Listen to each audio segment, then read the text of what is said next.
I think for us, when we moved to Puerto Aventuras, it was difficult for us to make friends. And part of that being we're a conservative family from Atlanta and we don't go out. We weren't going out and partying. And not only that, by our mid 20s, we had children. So there was a lot less freedom in that department. But now that we're in our late 30s, it's nice to have friends with children that are our children's age. And so there's a very wide range, like you said, of demographics that are in Puerto Aventuras.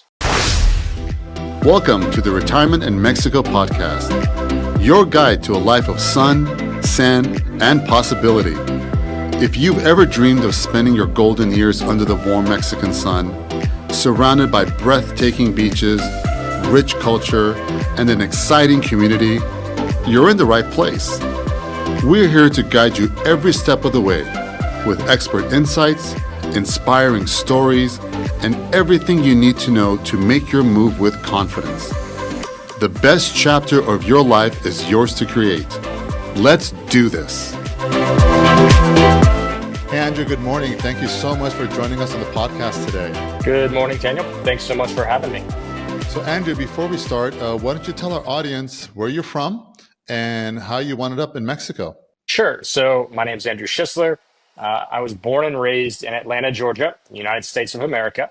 And how did I end up in Mexico? When I was finishing school in Atlanta back in 2008, I finished in 2009. I knew that I wanted to be married. I was engaged at the time, but I did not yet know officially what I wanted to be when I grew up. So it was the middle of the financial crisis.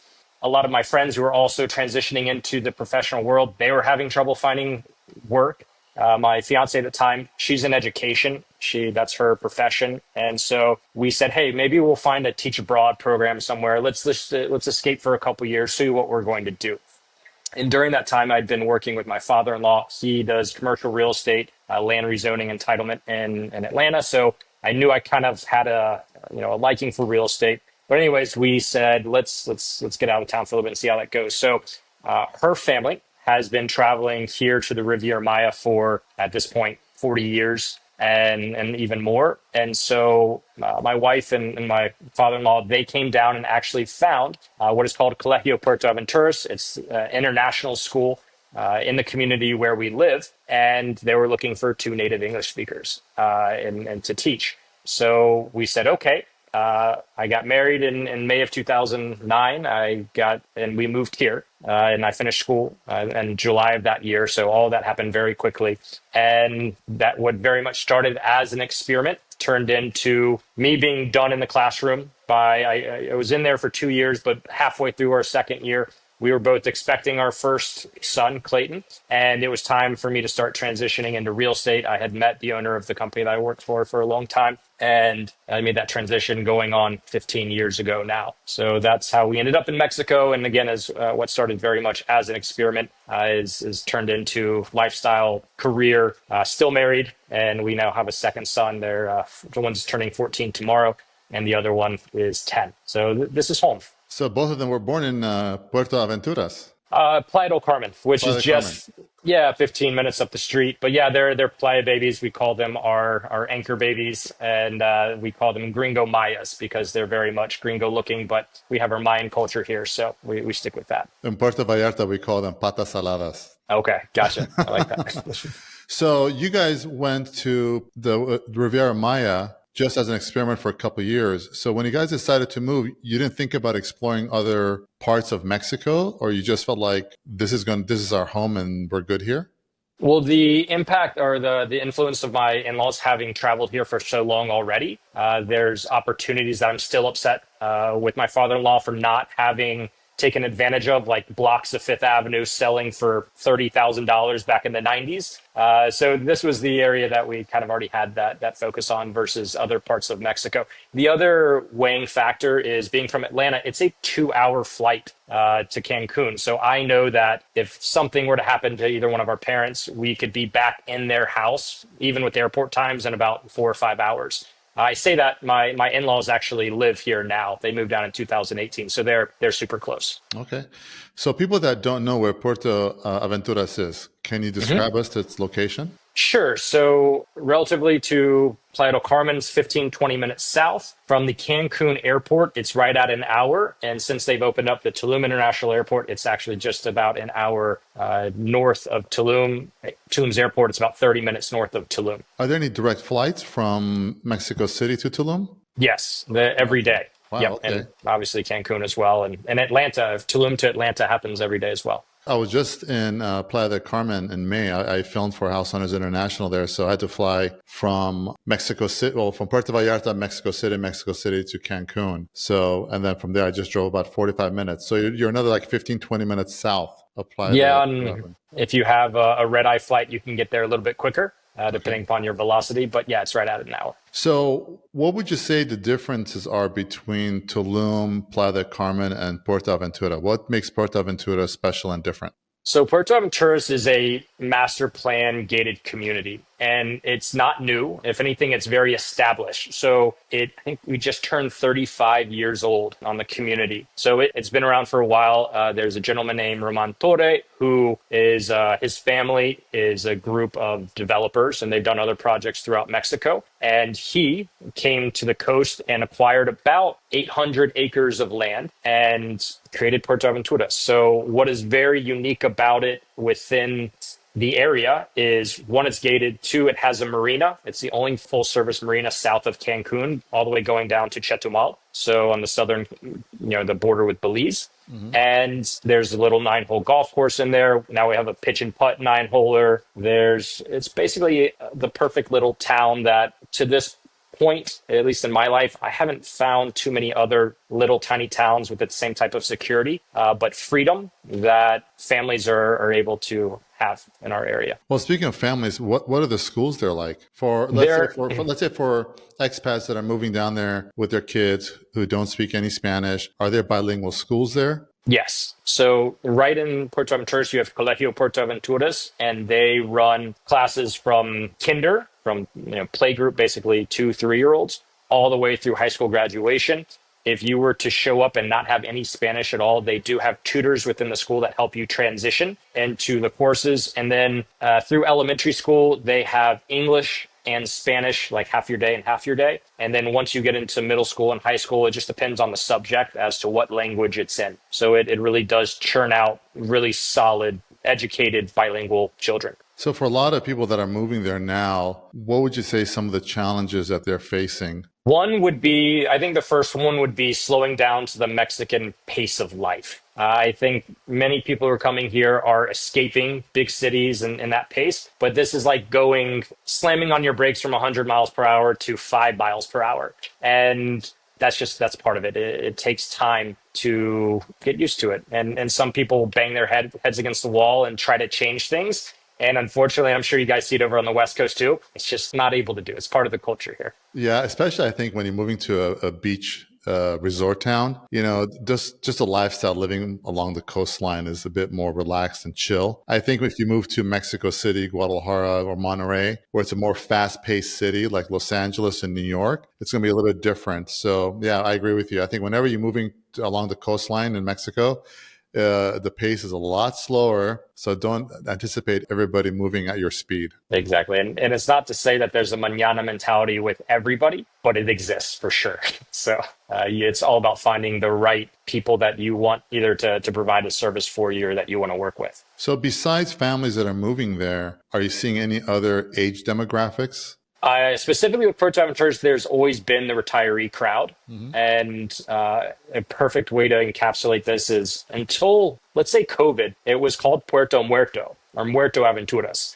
And, it was a Very dead quiet. Puerto Aventuras, very quiet. And that's simply because you had the snowbird population that would come down. And frankly, there's always a year-round population with families, but it wasn't as pronounced or as profound as it is now. And so, yeah, I think COVID really accelerated the amount of people who were, able to move abroad and maybe even speed up some retirement processes in order to be living someplace at least half of the year, if not full time.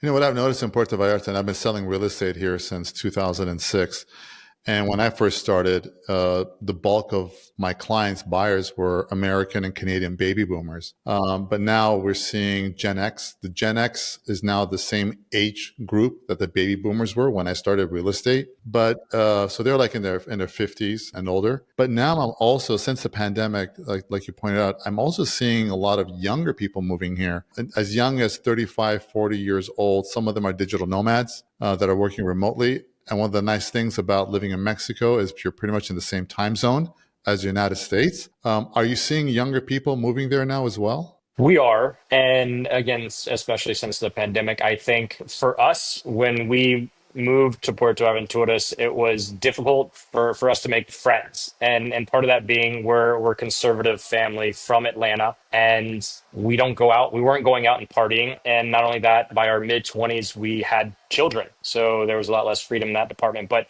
now that we're in our late 30s, it's nice to have friends with children that are our children's age. And so there's a very wide range, like you said, of demographics that are in Puerto Aventuras. But yes, there are younger families that are coming into the community and are thriving. There's a lot of things for them to do, not just go to the beach. So, well, you pointed something out. In your late 30s, you're still very young. I moved here just before I turned 32, and I've Okay. seen Puerto Vallarta just explode in growth and popularity, the infrastructure. Are you seeing anything similar like that in Puerto Aventuras, or has it been pretty much the same? How's the infrastructure? The infrastructure in Puerto Aventuras is great. It's already set. There's one part of the community that's kind of the final frontier called Phase 4, and that's where new houses and new condominium developments have shot up in the last 5 years. Overall, I've seen the population increase over time, but for us moving here in 2009, we were in our early 20s, and what we saw happen was Tulum explode, and whereas Playa del Carmen was the mid 2000s. We got to see Tulum go from a place that I think the old school Tulumi people were like, oh, this is just a little, hippie beachfront town, turn into this burgeoning city. So that's what we've seen change so much over the years. But Puerto Aventura specifically, and it is one of the things that makes it unique, is it is well established. When you say phase four, like where is phase four? Is that closer to the water or is that more inland? So there is marina that runs through a lot of Puerto Aventuras. And you have what we call the old marina, which is where the commercial center is, and it's surrounded by restaurants and shops. And although we're not a massive fan of dolphins in captivity, there is a dolphinarium in there, which is just unique because my kids grew up thinking that they had pet dolphins that I didn't have to pay for. So, it was pretty neat. So it does make it special for that reason. However, we call the new marina, the marina that was cut second, that winds through phase 4. So there isn't as much oceanfront property there, but there are a large amount of marina front homes and condominiums. So you mentioned the marina. So like what's the lifestyle there like? So I mean, it's when you go to a resort destination and you do all the touristy things, you can do the scuba diving, you do the zip lining in the mountains. But besides all those touristy things, like in Vallarta, we have like really nice restaurants and other places to go to. We have the malls. So what can someone expect when they arrive in Puerto Aventuras, like their lifestyle, like restaurants, activities, or even healthcare? What's healthcare like? So let's start with healthcare because I think it's pretty unique, especially versus the United States, is we have doctors on call that will come to your home. And for me growing up in the States, it was like, hey, I'm sick, call the doctor. We'll have hopefully get an appointment for today. You have to go sit in the sick the sick bay there to get it. But call the doctor. There are 3 or 4 doctors in town and they'll come to you and they'll write you a prescription for whatever you need. If they usually come with a little kit of medicines that they can administrate, give to you directly. But that's nice. Now, hospital-wise, just up the road, we have Hospiten, which is a private Spanish-owned hotel or hospital, and that's on one side. Across the highway is Costa Med, where both of my boys were born, and that is part of the Costa Med, I guess you could say, hospital chain that's based here, and was originally started in Cozumel, and then has several branches on this side of the channel. We have Hospitan here in Puerto Vallarta as well. It's a great hospital. Are the staff bilingual? In most cases, yes. I know for a fact a lot of those doctors have spent time in the U.S. Working there. So we've had nothing but positive experiences there. Now, I think for just the kind of a beware for the buyer situations, these hospitals are private. So when you go there, they are going to ask for a credit card. Even if you have insurance, a lot of the times your insurance company is going to get reimbursed. So I think a lot of people will show up with whatever ailment that they have, and they expect just to go right in, like a normal emergency room in the States. And here you have to go through the process to get in. But once you get used to that system, it's very normal. And you get used to, in fact, if we have a friend that we have to take, as soon as we go in, we're like, hey, give me the paperwork, give me your credit card, like, let's get this going quickly. So, it's as smooth as possible. Yeah, it's the same over here. When you go to the hospital to ask for a credit card, you fill out the paperwork, you've got insurance, and they'll start the process, but they need the credit card for that deposit. So Yeah. it's the same thing over here. So over the last few years, we've had a lot of people moving here, not just, for retirees, but for other reasons, like right now with the political environment that's going on north of the border. Are you seeing people moving down here for those reasons? Yes. In fact, I think our biggest influx over the last year or so have been Canadians. And not just Canadians that are looking to escape, like you said, that winter that they have up there, which I feel so bad for. But there are people who have homes in Florida that are just not feeling quite as welcome anymore. And they are moving south of the border. And I get it on a certain level.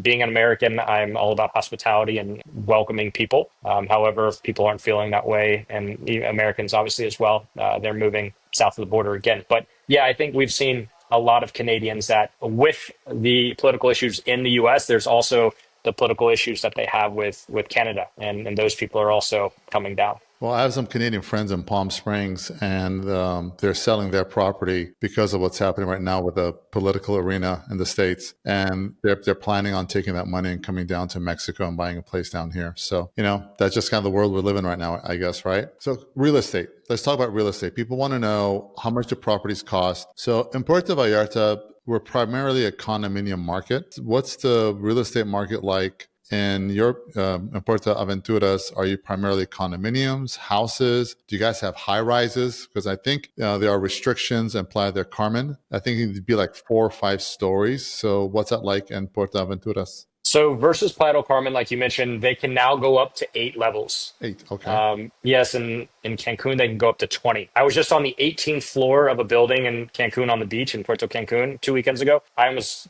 lost it. I hadn't been up that high in so long.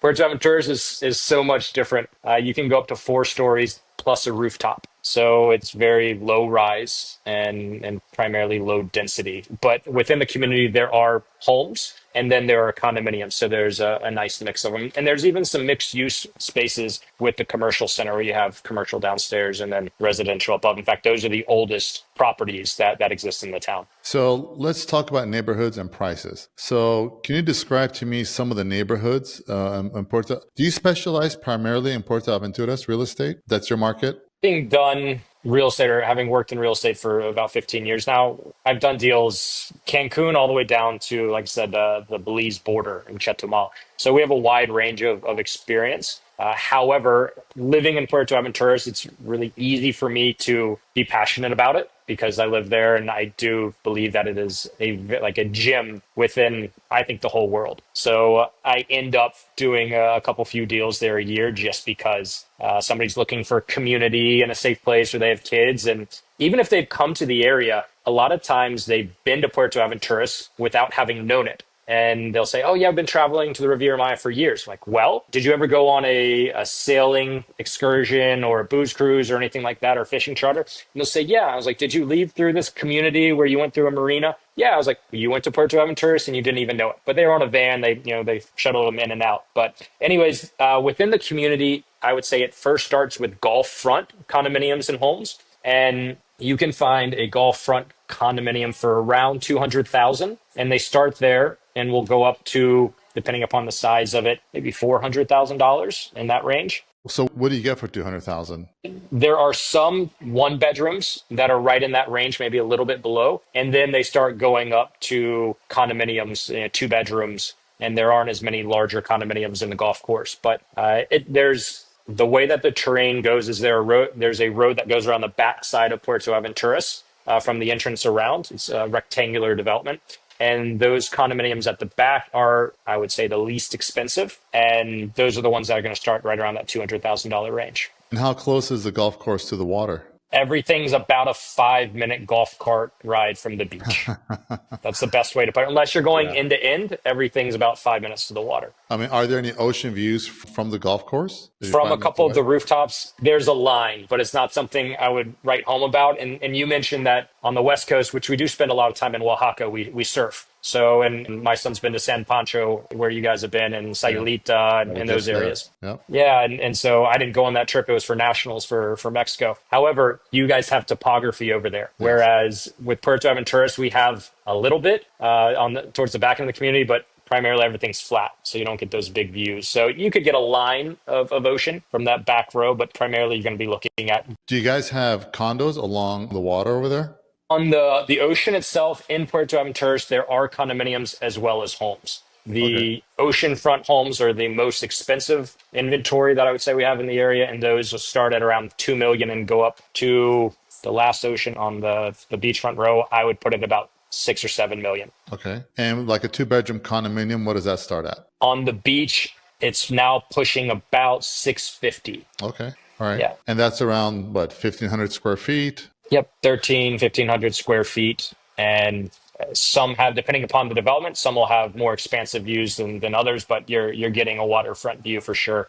And there are, we call oceanfront, and there are beachfront condos. So there's some parts of the coast there that are rocky and others that have sand. And what mistakes do you see foreigners making quite frequently about when they're thinking about purchasing in the region? Number one is not hiring a real estate agent to represent them. I think we were talking about it yesterday, actually, with one of my agents, that we get phone calls from people who have bought properties or think they bought properties, and especially with new construction, they get left out, they get hung out to dry, and they can't get a hold of their real estate agent. They can't get somebody on the developer side to represent them, to give them an update on construction. And then on the resale side, I mean, not hiring an attorney, first off, and not having an agent to tell them to hire an attorney, I think would be like folly number two, because the idea of opening a bank trust, a fideicomiso yourself, just in my mind seems crazy. I mean, when we invest ourselves, we use an attorney to walk ourselves through the process. Why try to do that yourself? It's very much worth